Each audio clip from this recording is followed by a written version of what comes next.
Hello, everyone. Welcome to The Reason We Learn. I'm your host, Deb Fillman. At The Reason We Learn, we aspire to be part of the solution. The purpose of this show is to take a good, honest, potentially painful look at the way kids are being educated. We know we can do better, and this is where we'll talk about how. Let's learn something.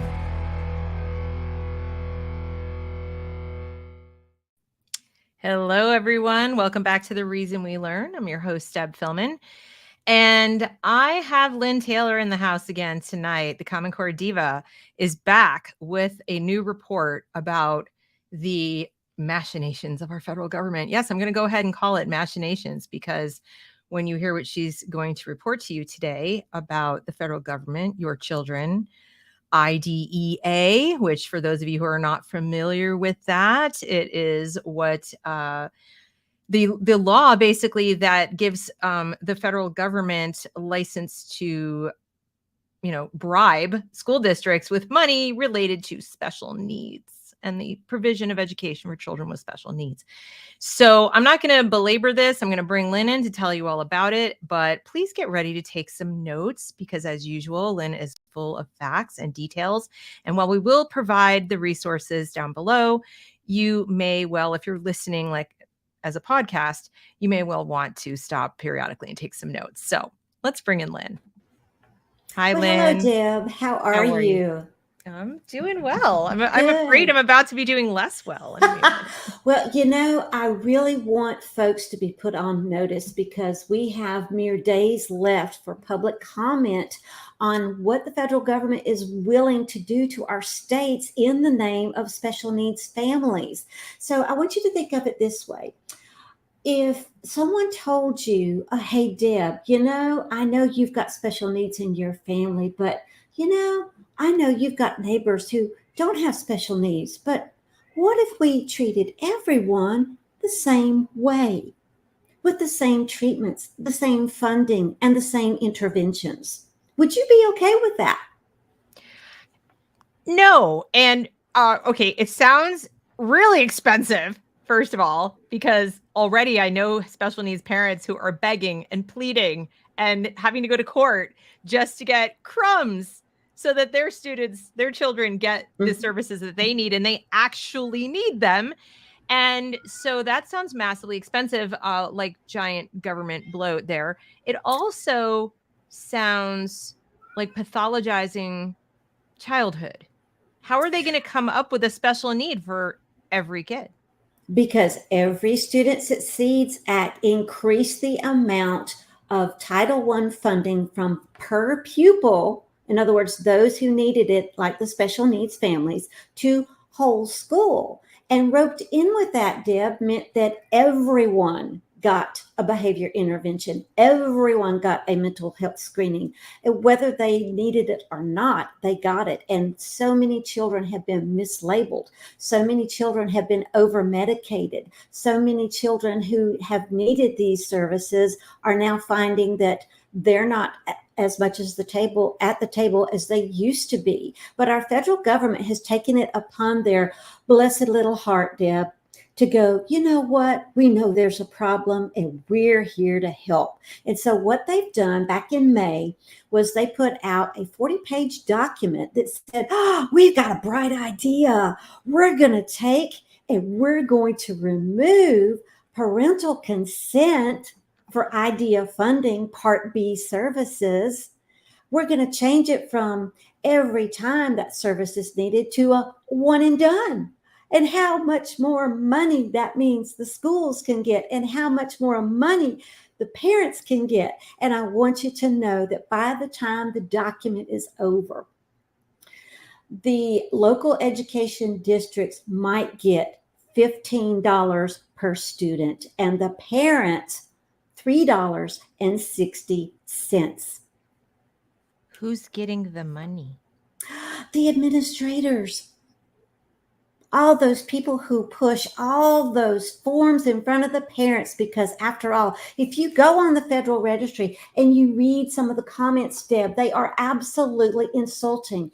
Parents are a burden.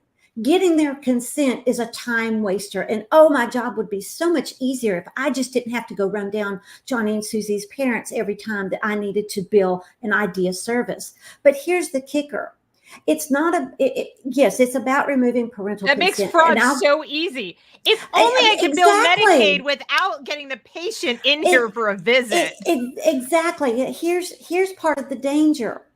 This will streamline the data so that Johnny and Susie and Johnny and Susie's family can be hooked to the government teat in one more way and data mined at the same time. And you're absolutely right. This increases the level for fraud. This also increases the level for not being transparent, because think about all the instances that our children are being over-medicated, under-medicated, over-treated, under-treated in the name of whatever ill you can possibly throw at them through the school without the parents' consent. And you're going to come up and say, oh, yeah, removing parental consent is going to be a great idea. I think, because I know how incompetent most administrators are, while I share your concern, and this definitely will happen, that Johnny and Susie are going to be data mined like crazy.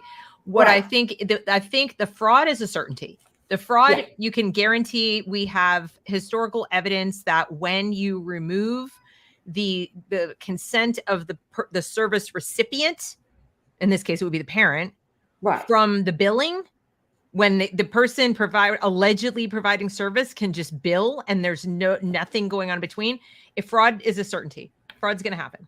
Okay, but it's better. Because it's from the government, it's going to get better, Deb. It's going to be okay. Johnny and Susie are going to be fine. Johnny and Susie's family are going to be just fine, because the government's going to come in and tell them, here's how you can do this. Here's how we're going to rope in everyone. And if you aren't special needs, well, guess what? You're about to be, because we're going to level the playing field between special needs and non-special needs. And whatever services the non-special needs kids get, the special needs kids are going to get, and vice versa. But here's the other thing. It's going to sit here and increase the amount of misdiagnosis. It's going to also tie to the current H.R. 5, which is the federal version of the Parental Rights Bill. And it's going to say, this was featured in House Report 118-12, which stands for the 118th Congress Report number 12. And it will allow Title I funding to follow the student in public, private, or home school. So this is not just about our public schools, as so many people have thought. This will go into your private schools as well as your home schools. And in this particular proposal, it will tell you that, we're going to increase the amount of government perusal over your family. We're going to go in, because after all, COVID has given us such a crisis. And after all, IDEA's reauthorization hasn't covered enough stuff. And we're going to rely on the gutted FERPA to say that, your data's safe. No, they aren't. This thing is absolutely full of nothing but more. This is also how they're going to get government representatives, people into your house if you're a homeschooler, folks. Absolutely. And Lynn, what scares me about this is parents who don't know what this is or what this means are going to go, I can get money? So even my kid who doesn't have a special need, I can get money even when I send them to private school? Even when they're at home and homeschool, I can get money if I just get them to have a special need. Oh, well, Timmy reads a little more slowly than his peers. And you know what? Johnny's a little shy. And Susie, Susie's still learning to tie her shoes, and it's taking like 3 months longer than her older sister. So I think she might have some motors issues. Can we get services and money too, pretty please? Parents are going to be running to get their kids classified. Is there money, Brad? Oh, please. And only the seasoned parents, the parents who've had IDEA kids for years, are going to be going, good luck to you. Have fun with that. You're not getting jacked. And I understand that. I understand that. This also backs up the 1992 Medicaid healthcare financing, which tells you what a state has to require through a school.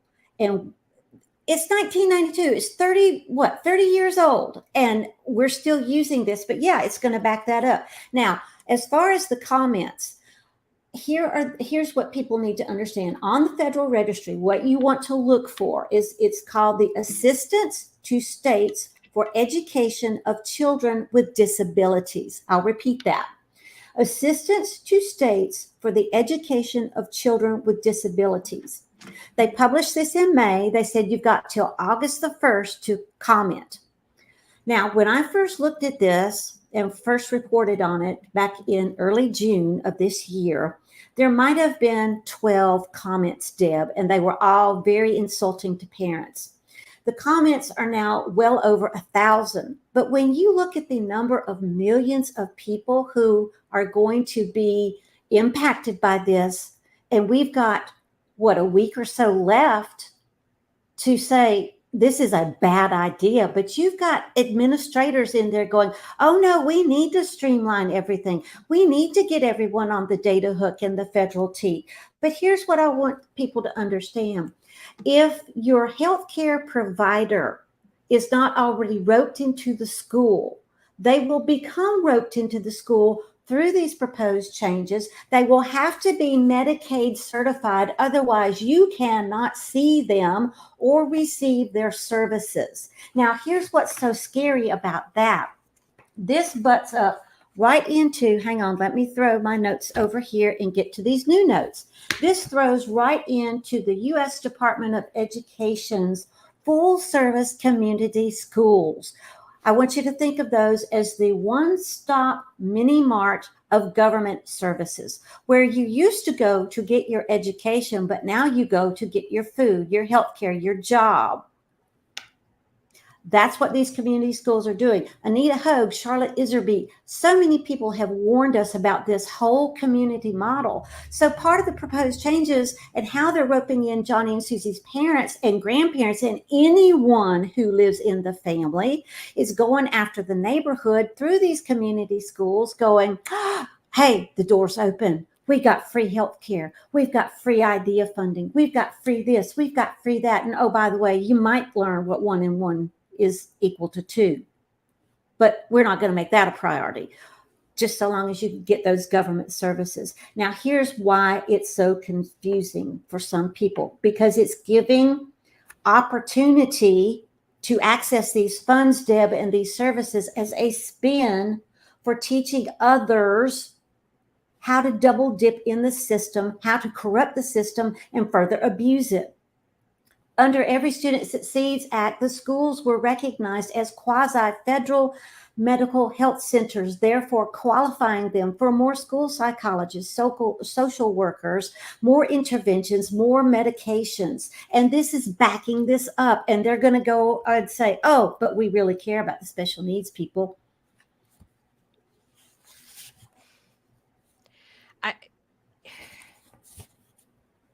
What I don't understand, yes, is where the hell is Congress? Oh, they're backing this. They're using their congressional sense. That's in some of the proposed changes.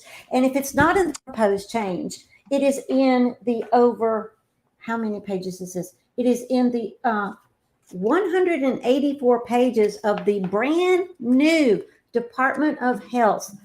Get this.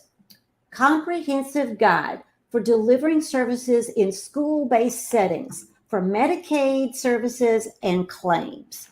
And I've been through this with a fine-tooth comb. And this is setting up how to abuse the codes for services, like you were bringing up earlier about, oh, well, so-and-so doesn't read as much as they can, so we're going to give them a reading intervention. This also goes into what's non-Medicaid has to become Medicaid or you can't use it. So think about all those independent doctors, Deb, that we use, or healthcare providers that we use.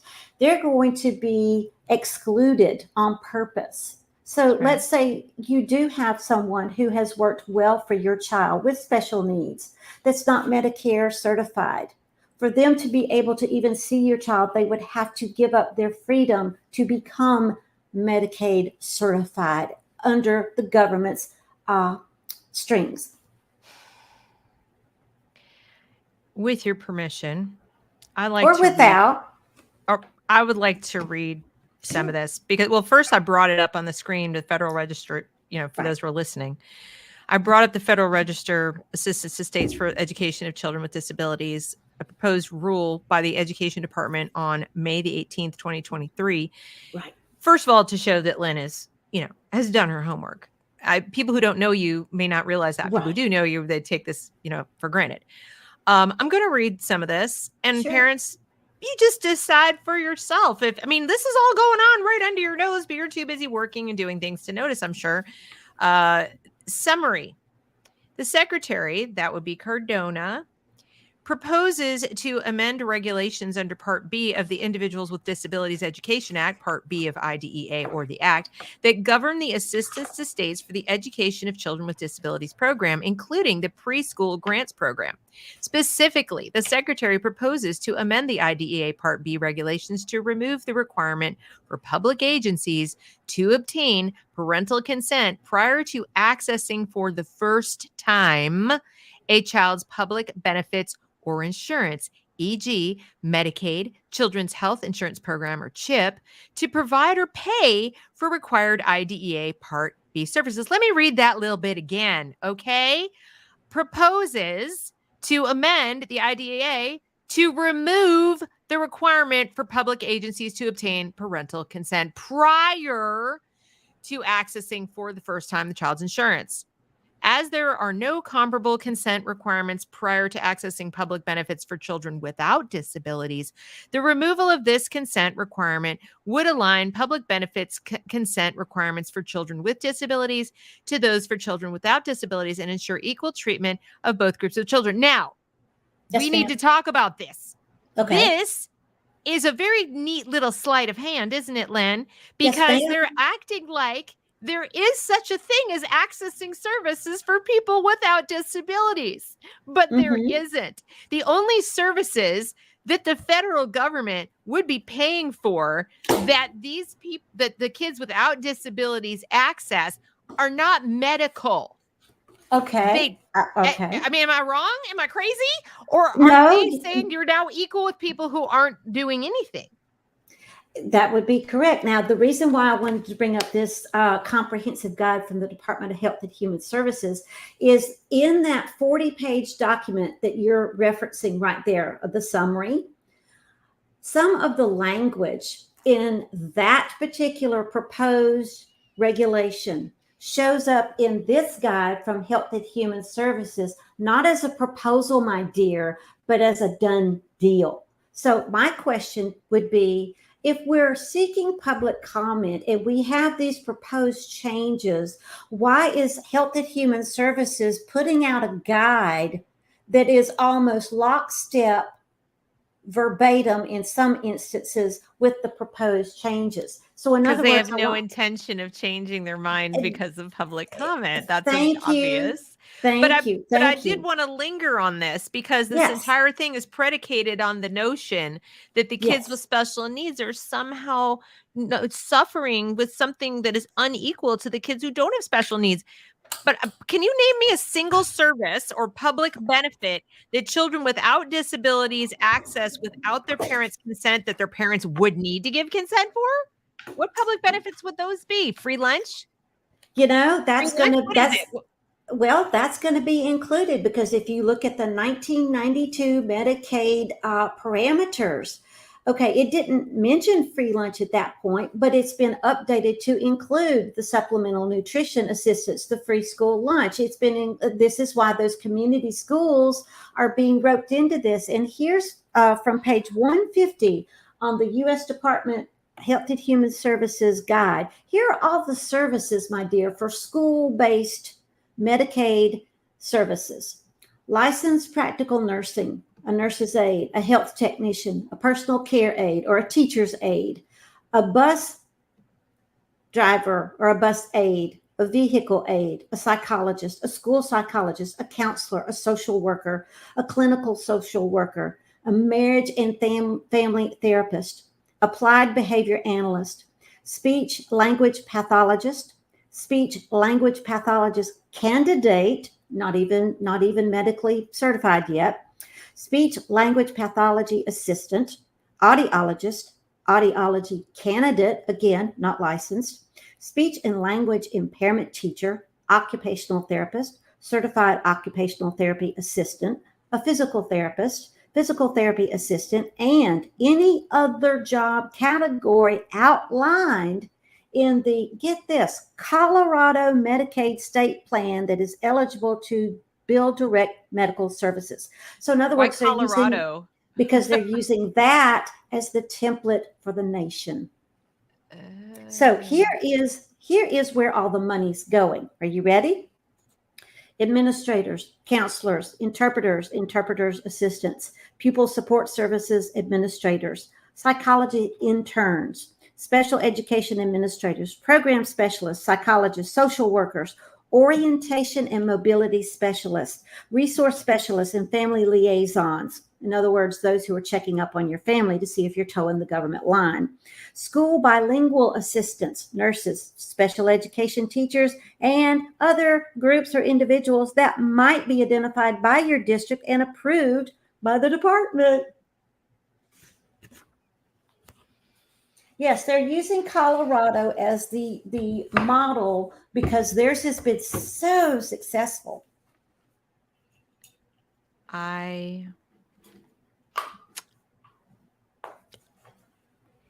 It is rare, as you know, because you know me, that I find myself at a loss for words. It is dumbfounding. I mean, I did the same thing. I'm reading this and I'm like, you have got to be kidding me.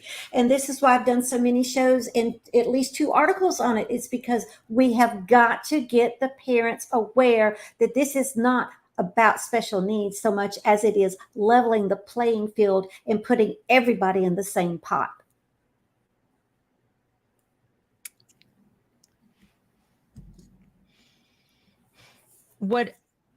What I hear, so a whole lot of details. Right. But my brain goes straight to, this is not the proper role of government. Bingo. None of this is the proper role of government. So the beauty of thinking in first principles is life is actually fairly easy. Assessing these kinds of things is not hard for people like you and I, right? We look at it and we ask ourselves one basic question. Even if this was fabulous, is this the proper role of government? No, it is not. Now, if government is doing something that is not in their proper role, either constitutionally or even ethically, okay?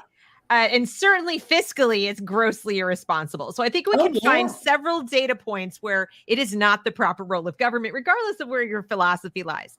Yes. Then I would say all bets are off for anything else. In other words, don't come at me with, but the children, but what if they need, but what if this will help? No. It by definition cannot be helpful because it starts off false. It starts off bad from a poor premise by people who clearly don't have good intentions, because otherwise they would stop themselves in their own tracks and they would say, our number one good intention is to protect the rights of the people, is to preserve and protect and defend the Constitution of the United States. You know, even Secretary Cardona puts his hand on a Bible and he takes that oath before he assumes his office. And does this sound like that? No, it doesn't. So we could almost end the show here, Lynn, and just say to people like, all this stuff we just told you, if you don't arrive at the conclusion that I don't really understand it, but it sounds really expensive and not the proper role of the federal government. Yeah. It's not the role of the state government, but it for sure isn't the role of the federal government, because even Medicaid was supposed to be a state-run and funded program.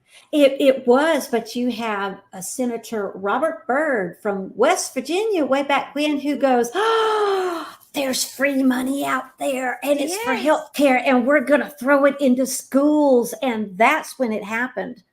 That was around the time of Eisenhower, and it's grown by leaps and bounds ever since. And it doesn't matter if it's, like you said earlier, about your political philosophy. It doesn't matter, because both mainstream political parties have supported this. Even the independent voters are now supporting this, because after all, we need so much help, because Johnny and Susie and our communities are suffering so much, especially in mental health, that our school has to be the bastion of the best help. And we have to pour money into this, because after all, Deb, if we don't, we're going to miss somebody.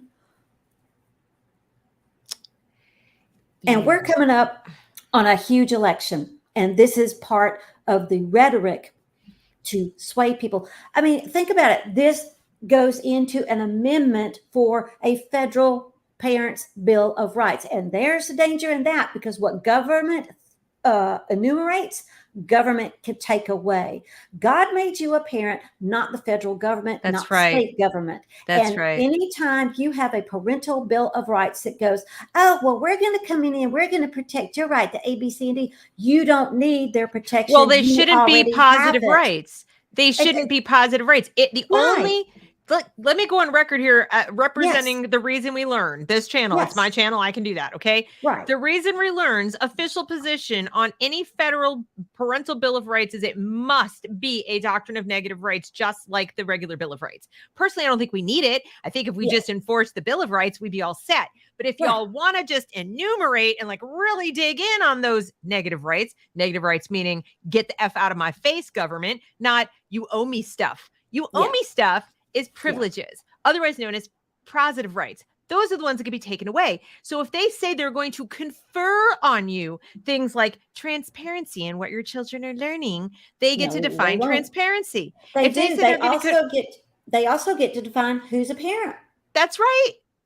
So you don't need this. You don't want this. What you want is government to get the heck out of education and the economy, frankly, because if the government were out of the economy, they really, really have no business or incentive even to be involved in education. But those were some oversights on our brilliant founders. They kind of screwed up there, I got to say. They shouldn't have left that little loophole where they could come in, Commerce Clause, whatever, and run the economy. And so here we are. They're running the education economy, and they're running it into the ground. We spent $1 trillion on education, and Johnny and Susie can't read. Do you think maybe that has something to do with their poor negative health, their poor mental health and negative outlook on life, that they know they're supposed to be able to read, but they can't. They can't do math either. And they spend half their day staring at screens that are telling them all the time either how bad they are, how bad things are, or how bad things are going to get. Yeah, absolutely. It's because we've abandoned the basics. We've abandoned phonics. We've abandoned simple arithmetic, because those were the building blocks that you were supposed to have to be able to go a step further. But no, we've put the cart before the horse, and Commoncore was able to do that. And here's the thing: you've got entities out there going, "Oh, well, Commoncore, when it was all the rage." It still is. It's just been rebranded and so buried under all this political BS and horse hockey that they want you to think, oh, well, it's gone. And the thing that I've seen, Deb, in a lot of this research for getting ready for this, it's not just one party that's to blame. No. And it's not the Democrats either. Mm-mm. It would be the GOP. No, it's both of them. It is absolutely both of them. And again, the independents, because after all, especially because of COVID, we're so concerned about everybody's mental health. And school is the best way to do it. Do you want to know why education is being picked on by so many special interest groups? It's because the United Nations came in and said, oh, the best way to reach the biggest amount of people at once is education. So therefore, we're going to attach it to healthcare, to jobs, to green economy, to sustainability, to anything else that you could possibly think of. And here's the thing: that system is based not on a constitutional government, but on a state-defined democracy. So you can be a good member state. I really wish people understood that we're not a democracy. We're not even, I hear this all the time. People say, well, we're a democratic republic. No, we're not. No. We're a constitutional republic. Exactly. And the difference is everything. Well, of course it is. Of course it is. A whole big group of people could get together and say, we don't want that mom and dad to have parental rights. And in a democratic republic, they could get their way. But in a constitutional republic, the Constitution would say, you're going to have to stop right there, because mom and dad have rights. They're individuals, and government, and I don't care how many people you get together in a room that are as a majority, they don't get to take away their parental rights. But the only reason that they're able to do what you are describing is that even our members of Congress, didn't learn this in school. They didn't learn it. Our esteemed members of Congress of both parties. Yeah. At this point, if they're younger than about 55, they didn't learn it. They didn't. Some maybe in their 40s, very few. Right. But it wasn't taught. We've been a democratic republic or a democracy now for going on at least 30 years. Yeah. And what does that point to? Anything but Americanism. We've got names like socialism, fascism, communism, all showing up in this garbage. And here's something that I wanted to point out. For? What does the D stand for in DP? Is it DPRK? The DPRK. D. What's the D stand for in DPRK? The Democratic People's Republic of Korea. Oh, okay. Thank you. I learned something. Like most oppressive place on planet Earth has democratic at the front of it. Yeah. Anyways, I'm sorry to interrupt you. No. You're fine. You're fine. But one of the dangers that we need to understand about this community-wide grasp that's coming through your school and through all these supposed wonderful services that will just right every wrong that's ever been done to you is that the way it was described, there are 3 buckets for your community school and thus the services through the school. You have the family bucket. So in other words, the government's going to come in and micromanage family and, oh, are you doing okay? They don't care how you're doing. Would you like some marriage counseling from your government? Oh, I've done an article on my marriage counseling from the government. I have done an article on my blog way back when, and it was about Commoncore standards. They offer, I kid you not, they offered a course in that precisely, marriage counseling. And I'm like, wait a minute. You're going to take the Commoncore approach to marriage counseling? There's no way that's going to work, but it happened in New York State. So we have the family bucket because they have to micromanage the family. Then we have what's called the just bucket. Is it just? Is it social warrior, mindful enough? And then we have the community bucket because we're all in this together. They're now, Lynn, they're linking, people need to understand that health is no longer about the individual student or the individual person for that matter. Health is all about collective. It's all about the community. If there's one person in your zip code that the government can label as unhealthy by their standards, y'all are getting treated.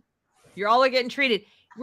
COVID policies, not COVID itself, COVID policies set the stage. They basically primed the pump for us to see ourselves as connected, like the Matrix. Okay. Right. Do it for others. Put your mask on for others. Get vaccinated for others. Don't do it for you. Don't do it for you because you don't matter. Yeah. You don't matter. Do it for others. I wonder who are the others who matter if each of us doesn't matter. Anyway. Right. Well, let me tell you another thing. This is from also the Department of Education. This was from a webinar that they put out in April before these proposed changes, okay? And I'm reading from, this is called the Blending and Braiding Funding for Full Service Community Schools, okay? So they're coming in and they're justifying why we have to have all these community services through the schools and why we have to do all this stuff. And it tells you here that it says, when we have a full service community school movement, the idea is that we as a community have a responsibility, Deb, to be connected, to support, to pour into our schools. And our schools have the responsibility and a partnership that children are the center of what we do and where we are, be it in our hospitals, our universities, our colleges, our nonprofits. We're all working in this together. And when we're able to do that, Deb, we have stronger students and stronger communities and stronger schools and stronger states and a stronger nation. And then it goes on to tell you, we create a pathway and provide those supports for college and career readiness. Code word, Common Core State Standards rebrand. And that's what community schools do also. They are the bookends all the way around. So think about this.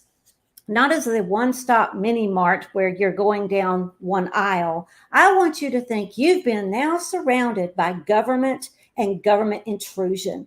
And this is where your family lives, is in the middle. What's the way? I mean, does leaving and going into homeschooling, does it get you out? No. not through It this doesn't get you out. system. No, because okay, if you look at the proposed amendment that says we're going to have the money follow the child through public, private, or homeschooling, what does that tell you? But in It's the homeschooling scenario, does right. the parent at least like have to go ask for it, or are they literally coming and knocking on your door and saying we're screening your kid whether you like it or That not? that is going to remain to be seen. It does not surprise me if either case Because will that's like a happen. total violation of the Constitution. That is It's like a total. blatant, get your It gun, is it's time to go. it is an affront to your Fourth Amendment. And if you don't know 100%. if you don't know your Fourth Amendment, I urge you go look it up.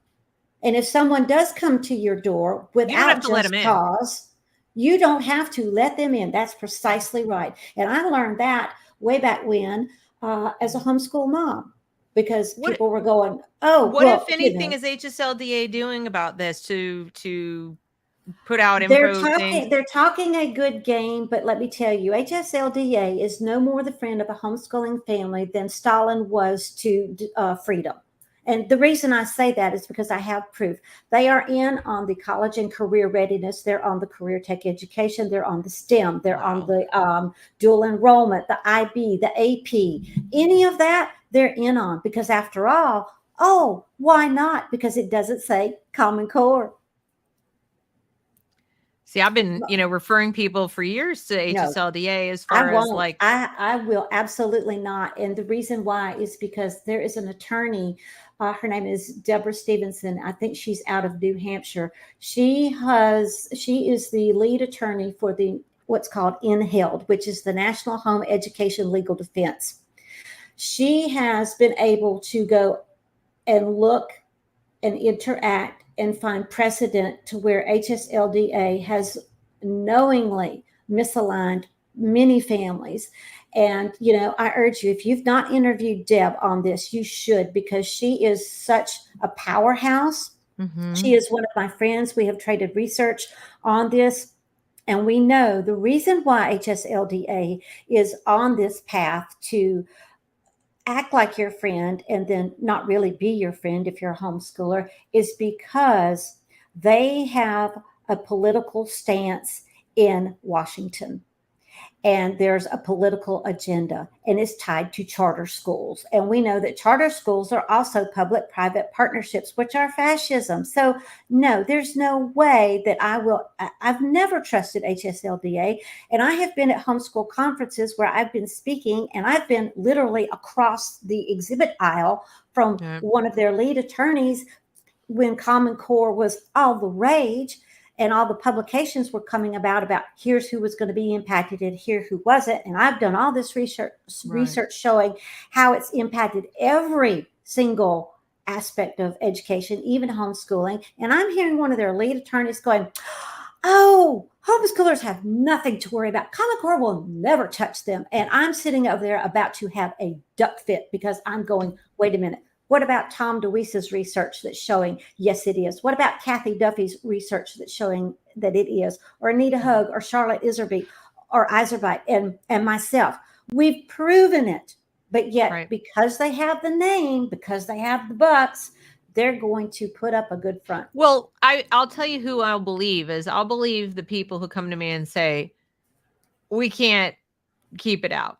Like, I mean, in other words, if you're going to go, oh no, it's going to be fine, then I know they're full of crap. But the people who say, look, we'll do the best we can, but it's the government. And, you're going to have to work extra hard to stay off the grid. But if somebody tries to violate your rights, we'll be there for you. But in the meantime, keep an eye out, be eternally vigilant. That's the person I'm going to trust. I'm seeing way too many people, whether it's about school choice or anything else, poo-pooing this. And when I get them down to brass tacks and I say like, okay, so how are you going to prevent this? Then they'll say, they either come back at you with, well, what's your solution? Or nothing's perfect. Or do you have specific examples of where that's happened already? And, I do in some cases. And then they get you, well, not in this state. Well, not in that state. And you know what I said? I said recently, I said, okay, I'll tell you what, to a big proponent of school choice. I said, you send me a bill. They're like, well, there's good bills and bad bills. I said, you send me a bill that you call a good bill. And I'll Mm-hmm. be glad to take a look. I would love to see a good bill that protects the taxpayer and the homeschool family and the Yep. private school and all the people. But we all know what gets tested or measured or documented Yep. in the data is Yep. what gets put into curriculum. And that includes, like you said, what Kathy Duffy's noticing in the homeschool curricula. It is a Yep. rare private purveyor of curriculum that can avoid the Common Core nonsense anymore. And those that don't want to deal with it, they simply stop producing curriculum. This happened with the people who were making my biology curriculum. Right. I was able to get a copy of the scope and sequence book, but the spine that went with it is now Common Core. Yeah. So they're just like, you can have the scope and sequence, but sorry to tell you, the spine that we used is now questionable. So, we've stopped doing it because they're not going to do a scope and sequence for a Common Core Right. book. Right. And I understand that. And, I know there are ways around it, but the personal response that I usually get is, that goes along with the ones that you've brought up, because I've gotten those too. My personal favorite is, well, Lynn, you've done such a good job of pointing all this out. We want you to go ahead and we want you to show us. And I'm like, okay, first of all, I did that for my family. I've been doing this for years. It's time you take the responsibility and you go look, because I can point you to where to look. I'm not going to tell you what to think, how to process it, or what decision to come to. But I will tell you, it is there and it's in your face. Yeah, my favorite is, thank you for fighting for our kids. I'm like, no, that's not You what I'm have to doing. fight with me. You got to fight for your kids. I'm not fighting for your kids. I'm fighting for my kids. Exactly. It's my job to fight for my kids. It's your job to fight for your kids. I am fighting for truth and reality. Your kids may or may not benefit from me telling you what is reality. That's on you. I cannot help you. But that was part of the God-given responsibility of being a parent. You were supposed to be the protector and the nurturer, not the one who just goes, they're doing such a good job. We'll just let them do it for us. But okay. But it goes back to your thing about parents going, oh, goody, more free money. Because what are they doing? They're so entitled. And it's no wonder more are not going, well, this is wrong, because, oh, well, we've done such a good job at pointing it out. Just let us keep doing it. No, we're not always going to be here. So we're here telling people to go do public comment, but do we even believe it matters at this point? Well, here's what I'm going to say. I made my public comment, and whether it matters or not, Deb, those people who know me, my children know, Mom stood up. And That's whether true. it makes a difference or not, if that models to my children, even since they're grown, that you stand up for what's right, then I'm going to do it. Will it make a difference to the Department of Education that we have lots of dissent on this? Probably not. But here's one thing that I learned a long time ago when I first started speaking out. Because I stood in front of the General Assembly here in North Carolina, and I gave them law, chapter, and verse about what they were doing to try to change the homeschooling definition. Right. And, I got told by several legislators afterwards, that was really concise. That was great. You didn't give us opinion. You gave us law we can work with. Sure. And then it was, well, okay, they went ahead and changed the law. So my comment really didn't change their minds about redefining what homeschooling is, but they took notice. And if we can get more legislators and more people to take notice, to understand why we are against what we're against. And yes, there's a time and a place for an opinion, but when you start using state law and state statutes and federal law and federal statutes, people cannot argue with that. Or if they do, they're totally off base. Well, in the little bit of time we have remaining, I do want to ask you, because this is coming up in the presidential campaigns a lot. Yes, it is. We're starting to hear more and more of the Republican candidates talk about, I'm going to get rid of the Department of Education. Now, can you briefly explain to our audience why they can't stop there? Okay. I'm so glad you asked me that, Deb. Thank you so much. I just love this question. Okay. We have had the song and dance, shuck and jive. Oh, I'm going to shut down the Department of Education from so many candidates on both sides All the of way the back to aisle. Reagan. All the way back to Reagan. And he had the opportunity and he Yes. didn't do it. Now, Yes. here's the thing. I make fun of it, but to answer your question, here's why it won't work. Because, first of all, too much time, too much energy, too much money, and too many public-private partnerships in America, in amongst big tech, big pharma, big whatever, have been going on, as well as all the international agreements and partnerships with it, chiefly the United Nations. Now, with that, if you look at where education used to be before we had a Department of Education, it was housed in with health and labor. Only it was called HUE, Health, Education, and Work. Okay. It got separated out. Now, you can go in today and shut down the Department of Education. And you know what's going to happen? This is the way I describe it. I've described it on my blog. I've even got an image. It's like you go into a dark room and you turn on the light and the cockroaches will scatter, because that's precisely what education will do. It will scatter back to Health and Human Services. So all this stuff that we're talking about for Medicaid and mental health overreaches and all that goes right back to Health and Human Services.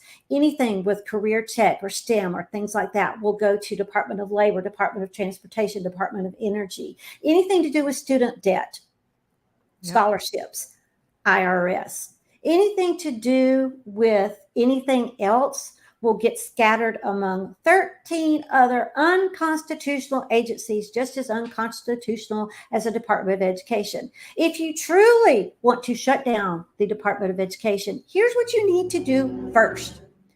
You go in and you repeal every stinking federal law, federal policy, state law, state policy that violates the Constitution, especially the 9th and 10th Amendment, the 4th Amendment, and I can't remember the others right off my head, but it's on my blog. And then you go in and you get rid of all the policy makers, because remember, policy is not law. It's an interpretation of the law. And all these policy people have been misinterpreting it to fit their agenda, not we the people's constitutional bedrock. You also need to look at federal, it's 20 U.S. Code, 20 U.S. Code, Section 1232A, that prohibits the federal government from any intrusion into education or educational services, including technical and everything else, and the funding. You would have to go in and get rid of all that first, and then start shutting it down piece by piece. But that's not what grabs the headlines. What grabs the headlines is, I'm going to shut down the unconstitutional Department of Education. It will fail, because we have had agreements down through the presidents, especially under Trump with DeVos, to merge education with labor, to adhere to the G20, to make education not about academic prowess, but skill-based for the economy. Now, I said Trump. People are going to think, well, I'm anti-Republican. Well, guess what? I'm anti-democratic too, because the Democrats have done the same damn thing. Do you have a guide? Do you have something written up that details out what those statutes are that they would need to repeal? I mean, or is it just hundreds? I believe that I have some of the main ones, but Deb, to be honest, it would take a lot to look at every single one, because it will be in the hundreds. Let's think about this. This was created back in at least 1979. That was not the first time there was supposed to be a Department of Education. It had been first introduced back in the 30s, and it was fought off until the 70s. And then Jimmy Carter comes in and, guess what? We're going to do this. But, Eisenhower laid the plans. And then look who was in between Eisenhower and Carter. And then look who's been after Carter. It's absolutely wicked, the hundreds of not only laws and statutes, but policies that would have to be eradicated. So, yes, you can technically shut it down, but if you don't do it prudently and you don't do it correctly, Deb, we will never solve the problem of being rid of the federal control. And here's why it won't work, even if we did do it prudently. Here's my professional opinion based on research and Charlotte's work, where I've picked up.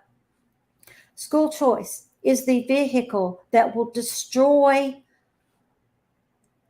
all forms of education other than public in the name of freedom. And the reason I know that is because the goal is to go in and eradicate charters, hybrids, magnets, AP, IB, homeschool, any version outside of the public system.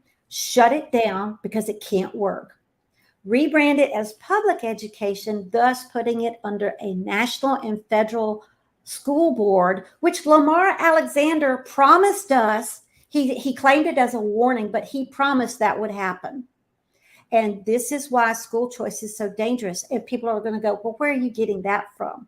I can give you the webinars. I can give you the info kit. I have it all put together for everyone because it is easy as ABC. Charlotte and Eiserbite, Sam Blumenfeld, wonderful man that he was, wrote a book, a research book with several others that proved this, that this has been the myopic political goal for so many years because we have to destroy America.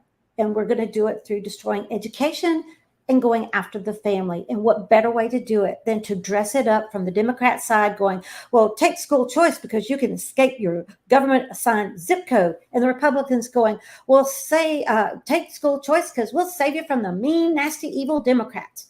Neither one is a solution. It is disgusting. And it's so maddening. And I'm sorry I droned on, but that is the real goal behind school choice. So anyone telling you they're for it, they're actually supporting fascism, socialism, communism, not patriotism. It breaks my heart to see how many are going, we want it, we want it. But remember, the GOP, before the campaign even got going, trotted out Betsy DeVos to get on Fox News. And then the Freedom Works Caucus president came out and said, the GOP will stop at nothing. Let me repeat that. The GOP will stop at nothing to sway the 2024 election, and school choice is our champion. Wow. It's really something because I know a lot of people are kind of counting on the whole get rid of the Department of Education thing, and that's gonna fix everything. Now, I will say that it certainly, while I agree with you, it's not going to fix it, but it certainly shows that people are starting to at least think along the lines of, take away the money bag, but they just don't understand how the matrix works. It's so complicated. And that's why they did it, Deb, because they didn't want it to be easy. And let me go on record. I've been on record before, and I will happily say this again. People will hear this and go, well, you just don't want to end the Department of Education. Nothing could be further from the truth. I want it gone, but I want it done correctly. I also want the Department of Health and Human Services to go, and the Department of Labor to go, and the IRS to go, because they're all treasonous. Yep. They need to go, and because they just need to go. Like you said, they're treasonous. Yeah. But as far as what's going to fix education, nothing's going to fix education. The only thing that we can do is we can really walk away. And even when they come after us, I still recommend to people, okay, so make them come after us. Like, make them show their cards. See, as long as you keep playing along, and as long as, even if you're like, I don't like this, I don't like it, stop doing it, take this book away, do that, like, kudos to the people who are doing it. You're throwing sand in the gears. You're making their lives difficult. You're certainly causing them problems. I don't dispute that, but it's not going to fix it for your kids or your grandkids. What can actually fix it for your individual child is to get out, What Mhm. can maybe fix it for your grandchild is if enough of you get out. And when Mhm. I say get out, I mean like get out, start your own little micro school, homeschool completely off their government grid, don't take Mhm. services from them, barter with your own neighbors, work it out amongst yourselves, write your own curriculum. Yes, you can do it. People did it for hundreds of years. Like, I've done it for 20 some yeah, odd you years. can figure it out. You Uh-huh. can do this all. You don't need to go on the internet and buy things. So you can do this.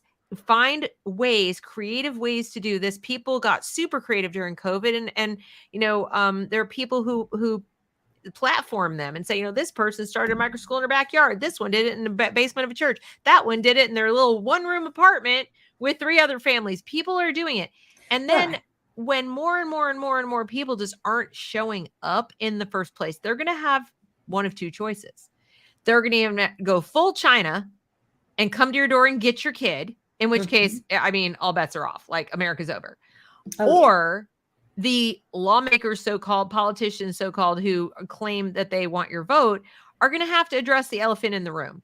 Right. They're going to have to realize, like, wait, we've got like a full 30-40% of America's children are not showing up at the school. What's going on? And Yeah, but they're going to yeah. have to get super draconian, and the violations of the Constitution will get real obvious. And then I can't predict to you what's going to happen next. But like I said, things are either going to get really scary bad, or they'll turn. But And that's it. you're absolutely right. But I want to try to leave folks with this encouragement that whether you win or not, stand up, make them take it Hello? from your hand. Absolutely. Because if you willingly surrender, you've already lost.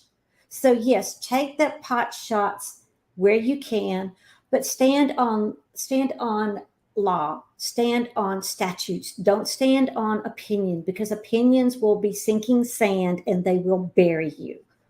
Make sure you comment. You can go to the Federal Registry. Deb said that we would have that resource for you. If you want to get the info kits that I have, you go to commoncorediva.com/donate. You want to select the info kits. I have Charlotte's bumper stickers. I also have hard copy resources that I can send you, as well as online resources where you can get all the facts, because it's our nation to lose if we let these people run over us. And Deb, we just can't. There would be no No. need for you to continue the reason to learn, or me to continue what I do if we're That's run right. over. Yep. And I mean, I would like to not be doing this channel anymore, because everybody else was already figuring out how to do this for themselves and they're off doing it. Like, that'd be my dream come true. I never really wanted to do this, but I'll keep doing it as long as there's info to tell. And what's amazing to me, Lynn, is the evolution even of me. So for example, Right. when I started this journey 3 years ago, I was like so many other people. I'm like, school choice is the civil rights issue of our time. I sounded just like them. Oh, And then, that's Ted Cruz's line.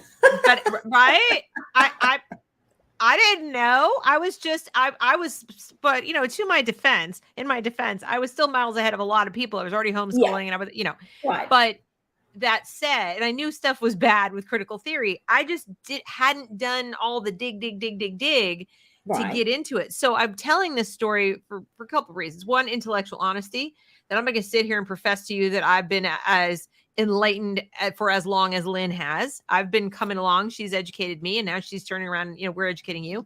But also that you too can change your views. You too can become aware of what's happening.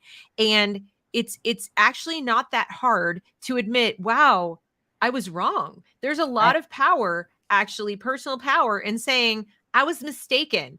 I was misinformed, ill-informed, Mhm. ignorant, naive, whatever it is. These are not statements on your character. This is just a snapshot in time in terms of your knowledge and awareness of what's going on. So all we're here to tell you is, like, consider the possibility that things you think you know are not actually correct, that things you're being told are incorrect. And we're not sitting here asking you to agree with us that there's malice aforethought. Okay, we're not Right. saying that. We think there is, but you don't have We to. want you to decide. You decide for yourselves, but also recognize that it can be completely innocent. Like every single one of those politicians can genuinely, naively think that they're doing good things for you. It's still bad. It's still wrong. If you took your son or daughter to a pediatrician and you felt like this is the nicest doctor and they're so nice, I'm sure they have my child's best interest and they have such a good disposition and they really mean well, and they poisoned your kid, do you care that they meant well? Nope. No, you don't. No, They poisoned your kid. They harmed your child. Yeah, absolutely. Absolutely. So you don't need to think they're evil. Just think they're wrong, because they are. Well, you're absolutely right. And this has been a journey for me because, I've said this before. I'd like to be wrong about any of this. And I keep becoming aware that, no, I'm right. And it's not that I'm being prideful. It's the fact of, oh, good Lord, it's that bad. And there was a time when I had no clue about any of this. But the reason I got into it was because I wanted to arm my children. I wanted to arm those who I was helping mentor. Okay, you're going to go out in the big bad world. You need to know what you're facing. And I've never been the one to tell you what to think. I've always been the one to go, here it is, look for yourself. So that's why I've done what I've done. And the answer to the question, but why would they do it, is as old as time: money and power. Money and power. Absolutely. And even and then people say, like, but wouldn't they'd all have to be in on it? No, they don't. Look, the principal wants to be in control of his job and his school and his big salary from now until he retires.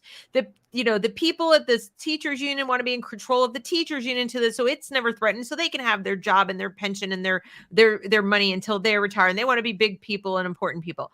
Every person wants power in their own little sphere. It doesn't need to be some big connected conspiracy where everybody wants to be like king of the universe. They just want to be king of or queen of their universe. And they want the shortest distance from where they are to that level of security. It is human nature to want to work less and have more. Okay, that's human. Now, what it takes for human beings to overcome that base impulse is it takes reason, logic, it takes good character. It takes actually being an ethical, decent human being with a long view. In other words, a truly concerned about society, culture, and the long view. The people who talk to you all day long about society and culture, whatever, are very short-sighted. They genuinely don't care about their own grandchildren. They care about right here, right now, and their bank account, and that's it. Because if they stop to think for a second, we wouldn't be in the debt we're in. Never mind what our education system looks like. Absolutely. But here's the rub for me with all this. Okay, yes, I understand the principal wants control of his jurisdiction and so on and so forth. But when they start eyeing your family as part of that control, that should be the biggest warning, red light alert, blue light special, whatever you want to call it for you. It absolutely should. Yeah. And the way that I think people need to think about that is it's less about, I want your child, and it's more about, you're in my way, mom, dad. Exactly. You're in my way. They don't care one whit about your child or anybody else's child.